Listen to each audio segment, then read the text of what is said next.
Et ça survient alors que les analystes prévoient encore des nuages à l'horizon. Statistique Canada nous apprenait aujourd'hui que l'économie canadienne a légèrement progressé en novembre, mais semble avoir encore stagné à la fin de l'année. Alors, pour tenter de voir ce que nous réserve 2023, je retrouve le sénateur indépendant Clément Gignac, ex-économiste en chef à l'Industrielle Alliance. Bonsoir, Monsieur le sénateur. Bonsoir. D'abord, sur les risques de récession, plusieurs économistes prévoient une légère récession en 2023 et que l'économie canadienne va se redresser au deuxième semestre de l'année. Vous, qu'est-ce que vous voyez dans votre boule de cristal? En fait, les probabilités sont assez élevées, Mme Bégin, parce que quand on regarde ça, il y a des délais de transmission d'une politique monétaire sur l'économie. Donc, clairement, là, on commence à voir les effets qui se vont sentir. On le voit très bien dans le secteur du logement, au niveau de l'habitation. On commence à le savoir aussi au niveau des ventes automobiles. Donc, clairement, les risques sont quand même élevés, mais on veut rassurer les gens. Là. Quand on parle d'une récession, c'est pas une dépression économique avec une poussée du chômage. On parle d'un repli temporaire de l'activité économique, du PIB, de 2 à 3 trimestres. Et qui plus est, ça va même pas généraliser. Ça sera probablement dans quelques secteurs. Oui, les risques sont élevés, mais on parle pas d'une récession là profonde comme on a vu là en 2008-2009 lors de la crise financière ou au début des années 80. Là. Donc, récession de courte durée. Ce sera à partir de quand pour se terminer quand? C'est pas une science exacte. Comme vous savez, l'économie, ça va à réaction du comportement des consommateurs, des entreprises et des gouvernements aussi. Si les gouvernements arrivaient dans leur budget de ce printemps, ce que je ne prévois pas, mais encore de verser de l'argent comme ils l'ont fait l'année passée, bien là, à ce moment-là, ça stimule l'économie. Donc, on verra. On parle probablement que c'est un passage un peu à vide là, au printemps, début de l'été, qu'on pourrait voir les effets, mais encore une fois, de courte durée. Les fondamentaux économiques sont quand même relativement bons. En fait, c'est en réaction à ces hausses successives de taux d'intérêt là, qu'on voit un certain repli de l'activité économique. Justement, parce que on sait que pour tenter de maîtriser l'inflation, la Banque du Canada a relevé son taux d'intérêt directeur la semaine dernière. C'était la 8e fois de suite.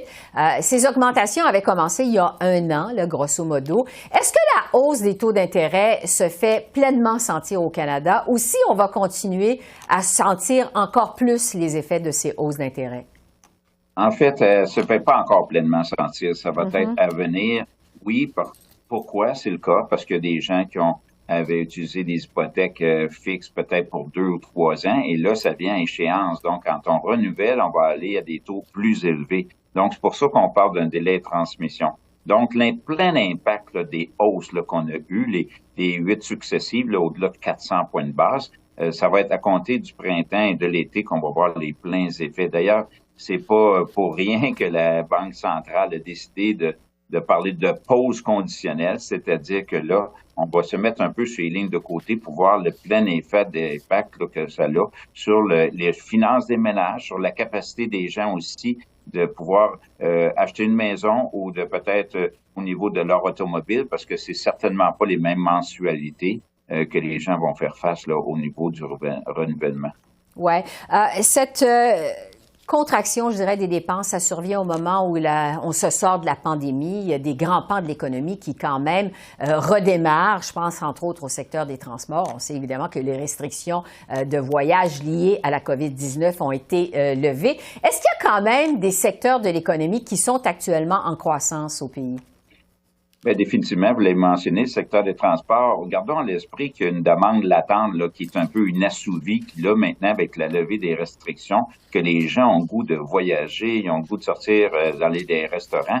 Donc, c'est pour ça que cette récession-là, si jamais récession il y a, qui sera pas profonde nécessairement, puis qui sera pas une récession traditionnelle. Parce que souvent, c'est au niveau des voyages qu'on voit les impacts importants au niveau du tourisme. Or, cette fois-ci, parce que les gens ont été privés pendant 2 ans, 2 ans et demi, et que, disons-le, il y a des ménages qui ont quand même pas mal de sous là, qui peuvent utiliser, qu'il y a des secteurs qui seront pas très affectés, alors que par le passé, ils étaient affectés par la récession. Donc, ici, on parle vraiment du tourisme au niveau des voyages. Donc, oui, on va resserrer les budgets. On va peut-être décider de prolonger la durée de vie de l'automobile un peu plus longtemps. On va peut-être couper un peu dans certaines sorties. Mais à la réalité, si on parle au niveau des transports, des voyages en général, je pense que avec le vieillissement de la population également, on pense qu'il y a des secteurs comme ça qui seront pas tellement touché au niveau du ralentissement économique. Deux questions rapides pour revenir d'abord à la hausse des taux d'intérêt. Quand la Banque du Canada a relevé son taux directeur la semaine dernière, elle a déclaré qu'elle prendrait maintenant une pause, mais quand même a gardé la porte ouverte à de nouvelles hausses si l'inflation n'est toujours pas maîtrisée. Est-ce que vous croyez que l'augmentation des taux d'intérêt, c'est derrière nous, ou si vous pensez qu'il va y en avoir d'autres à court ou moyen terme? Quant à moi, je pense que l'essentiel est fait. Pour qu'on ait d'autres hausses de taux d'intérêt, il faut vraiment qu'on pourrait, mettons, tout à coup, le prix des matières premières réaugmenter de nouveau, le prix du pétrole, une accélération rapide des salaires, ce qui est sous contrôle encore actuellement. Mais je pense qu'on parle vraiment d'une pause conditionnelle. Pourquoi? Parce qu'on veut vraiment vérifier l'impact de toutes ces hausses-là successives. Donc, c'est pas une science exacte, comme j'ai dit plus tôt, mais si on n'est pas à la fin des hausses, on est tout près de la fin des hausses de taux d'intérêt. Mais ça dépendra également des gouvernements dans leur budget fédéral et provinciaux si on injecte encore de l'argent, parce qu'en faisant cela, on fait juste stimuler l'inflation et à ce moment-là, provoquer des hausses supplémentaires de taux d'intérêt. Oui, parce que vous parlez justement des budgets. Un des moments très attendus de cette reprise des travaux au Parlement, c'est le prochain budget de la ministre des Finances, Mme Freeland, probablement au mois de mars, on verra. À quoi on peut raisonnablement s'attendre de la part du gouvernement Trudeau compte tenu des risques de récession?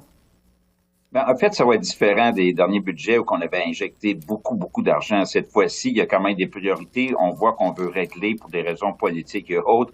Le dossier de la santé, c'est quand même majeur. Ce que les provinces demandent, que le fédéral passe sa participation de 22 à 35 de l'ensemble des coûts. Esther, on parle de 28 milliards de plus par année d'une façon récurrente. Évidemment, ça sera peut-être pas le chiffre que le fédéral va décider, mais c'est substantiel. Donc, moi, je m'attends plutôt à des programmes au niveau d'investissement, d'infrastructure, aussi au niveau de la formation de la main-d'œuvre, parce que s'il y a un ralentissement économique, il y aura peut-être des pertes d'emploi puis des aménagements. Donc, je m'attends plutôt à cela que plutôt des aides monétaires comme on a eu là, dans le dernier budget le ponctuel de 500 $, de 800 $. Donc, clairement, ça va être un budget qu'on va regarder plutôt à moyen et à long terme pour assurer de ramener le Canada sur une croissance soutenable de l'économie, puis aussi faciliter la transition verte. Clément Gignac, sénateur indépendant et ex-économiste en chef à l'Industrielle Alliance. Merci beaucoup. Merci. Au plaisir. Au revoir.